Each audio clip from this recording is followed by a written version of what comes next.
Hello again, folks. What a whopper we've got for you today.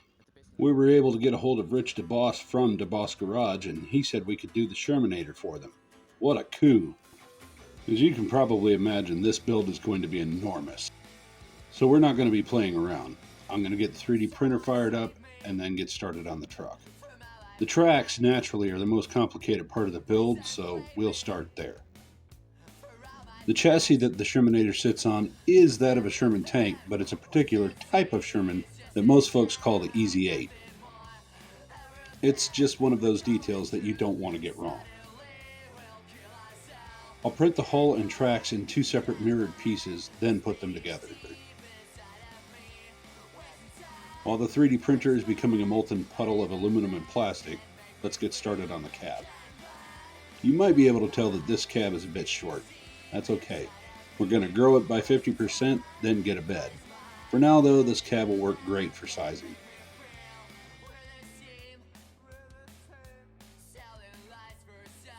Once it's all pulled apart, I'll throw it in the goo and begin to work out the logistics of connecting it to the hull. I'd really like the entire body of the truck to swing up like the real thing. That may not be feasible. The body is by far going to be the longest I've ever put on a custom, so we're in uncharted territory here.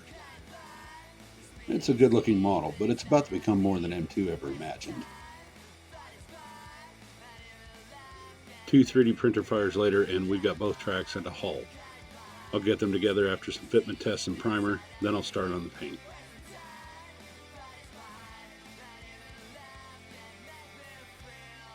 Now, I thought the tracks were too long because they stick out in front of the body, but my research said otherwise. It saved me a lot of time and frustration knowing that fact.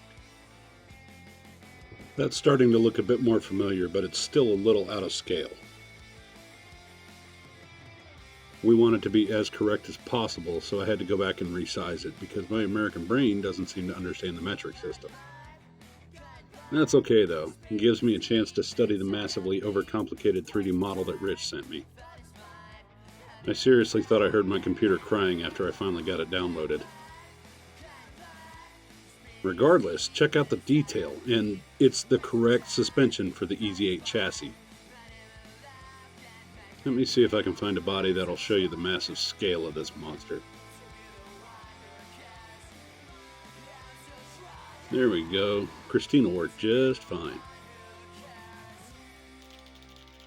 Okay, to smooth out some of the lines that the printer left, I've learned this crazy new technique called sanding. Once I get the lower half of the Shermanator primed, I'll let it dry and then start sanding off the rough edges.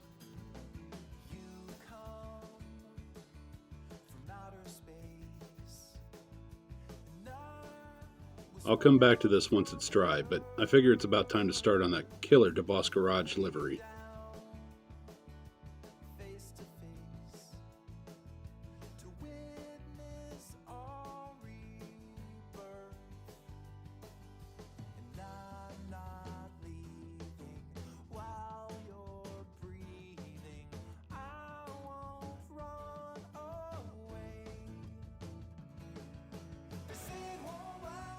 The middle set looks about right to me.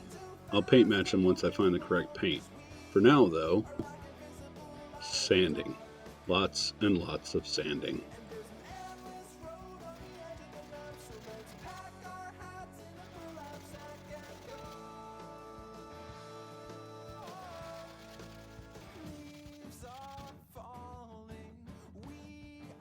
I can't do a great deal with the front half of the cab until the back half gets here in the mail.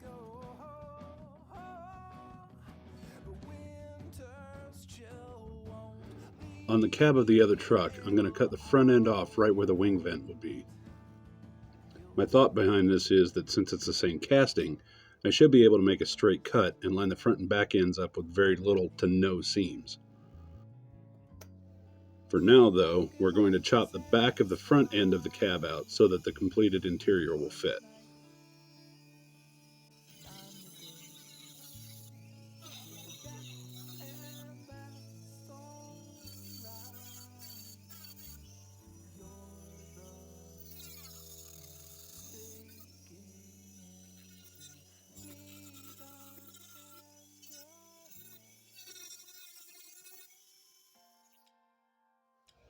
Beautiful. I can't really do much else with the cab until the back half of it and the bed arrive in the mail. I must say though, this one's starting to look as cool as the real thing in my humble opinion.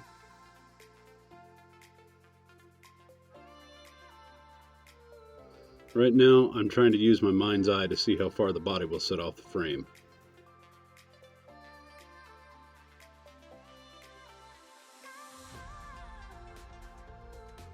I've also got a generator and an engine to 3D print.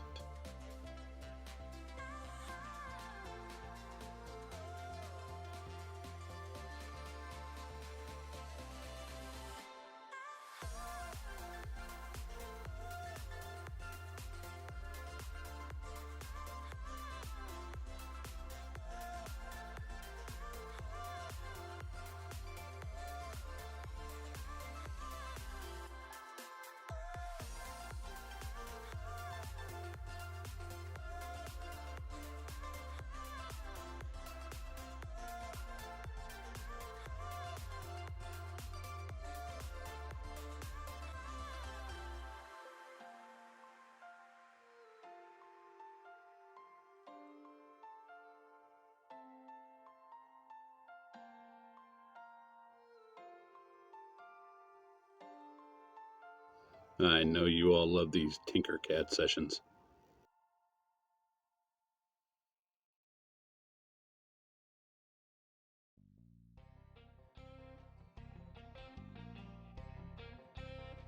Well, 3 days later, and finally the back half of the cab and the bed have arrived in the mail. I imagine if these guys ever watch the video, they're probably not going to be thrilled with me either. If you don't want to see me tear apart a classic Coke Bear truck, look away now.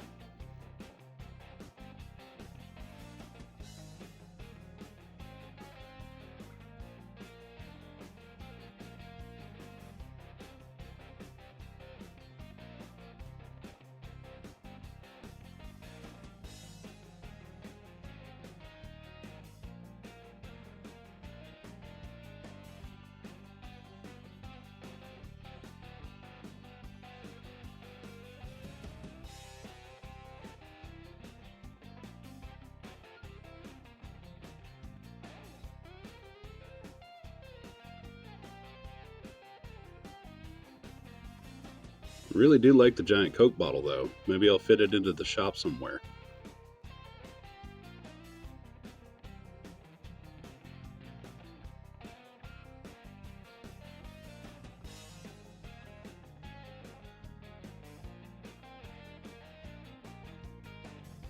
You'll see me doing some size comparisons and whatnot.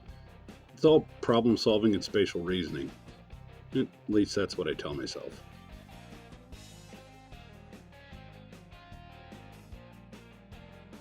The GMC grill is naturally closer to the one that's on the Shermanator, so that's the one I'm going to go with.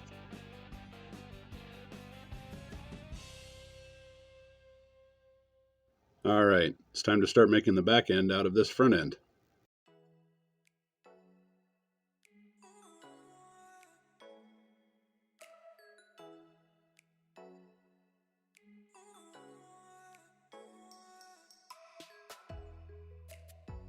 And just like that, you can start to see it coming together.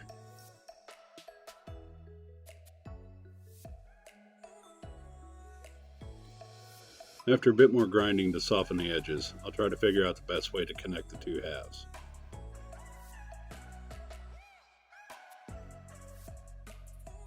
I'm pretty sure this 2-part epoxy that Johnny B turned me onto will work well enough.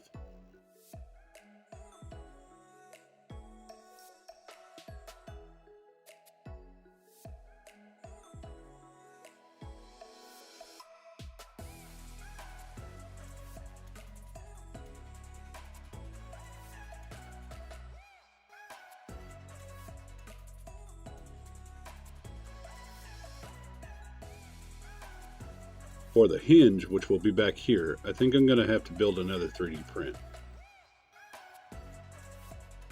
Of course, I'll have to sand down the seam between the two body halves. And I've still got to figure out the generator and the engine. And I think I'm going to go with the left hood for this truck. I'll keep the other as memorabilia from my experience. What about the paint though? Well, you can see that in some shots it looks like it's a solid green. In others, there's a distinct trim line and two different colors. I think it's about time for some experimentation. Neither one of these colors are even close. I'm going to have to go to AutoZone and see if I can't match it up a little better. A little more sizing before I go to put a rough coat on the frame and the tracks.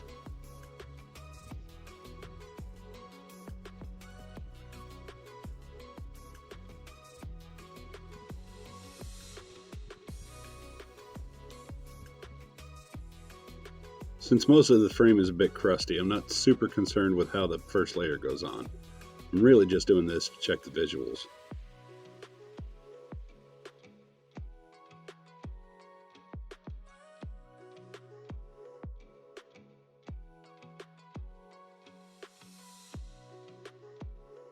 Okay, I think I've worked out the hinge. I won't make you suffer through another Tinkercad session, so while I get this off to the 3D printer, I'm going to go hunt some better matching paint. It's not terrible, I think. My only real concern is the strength of the hinge. I'll have to check that when I get back to the shop. So I wandered around AutoZone and they didn't have anything even close. Neither did O'Reilly. I finally wound up having to go to Walmart to get it. Alright, so I figured I might as well try to figure out how to raise the body. It's not entirely necessary, sure, but it would be so cool. I really think I'm onto something with this hinge idea. If I do make the rear hinge though, I'll have to figure out how to mount the engines to the frame so that they stick through the body at the correct spots. I also want the generator to stick through the hood like the real thing, but that's a problem for tomorrow, Victor. For now though, I'm going to get some paint and decal work done. If I had some calipers, it might be easier to measure for this, but I don't, so I'm going to do it the hard way. The paint isn't dark enough, I know. Patience is a virtue. It's all part of the plan. I found myself arguing with the decals pretty heavily. Something else we could use in the shop is a white toner printer. In the meantime though, Johnny and I have a motto. We run what we brung.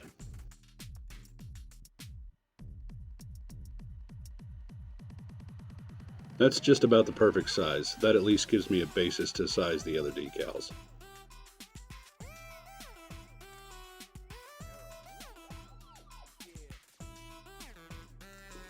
Sometimes my genius is almost frightening. Well, that's one problem out of about 364,000 solved. Now, here's the dilemma I spoke of earlier. If I mount the engines into the frame won't close unless I cut the engine compartment floor out. Again, tomorrow Victor can deal with that. I think this is as good a spot as any to knock off for the night. What, you didn't think that was the end, did you? Just so the video didn't take 2 hours and lose us a buttload of analytic points, I'll just give you a list of things I did off camera before you get to your glamour shots.